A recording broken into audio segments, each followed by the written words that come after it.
চমৎকার বন্ধুরা, অসাধারণ সুন্দর একটি ভিডিও আপনাদের জন্য পোস্ট করেছি। গত 2 বছর পূর্বে এই 10 লিটারের একটি তেলের ক্যানের মধ্যে আমি একটি বিচি লাগিয়েছিলাম। মাশাআল্লাহ, এই মুহূর্তে আমার ছাদ বাগানে গিয়ে দেখি এই গাছের মধ্যে মাশাআল্লাহ কাঁঠালের মুশি এসেছে। কি সুন্দর, 2টি মুশি এসেছে। সত্যি দেখে এত ভালো লাগছে। যদিও কাঁঠাল হবে না, কিন্তু মুচিগুলি দেখে আমার অনেক ভালো লেগেছে। তাই সাথে সাথে একটি ভিডিও বানিয়ে আপনাদের সাথে শেয়ার করছি। আশা করি ভালো লাগবে।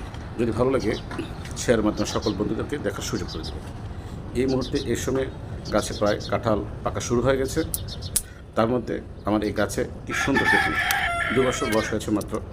বিচি থেকে সাধারণত যে কাঁঠাল হয়, অন্ততপক্ষে 4-5 বছর আগে কাঁঠাল আসে না। মাশাআল্লাহ, আমার এই বিচির যে চারাটি হয়েছে 2 বছরের মধ্যেই মাশাআল্লাহ কি সুন্দর মুচি এসেছে। বা কুমিল্লা ভাষার মুচি বলে থাকি, কাঁঠাল হবে না, মুচি। অসম্ভব সুন্দর। আশা করি যদি এই গাছটা মাটিতে প্রস্থান করা যায়, তাহলে আগামী বছর অবশ্যই এই গাছ থেকে আমি কাঁঠাল ফলাতে পারবো আশা করি।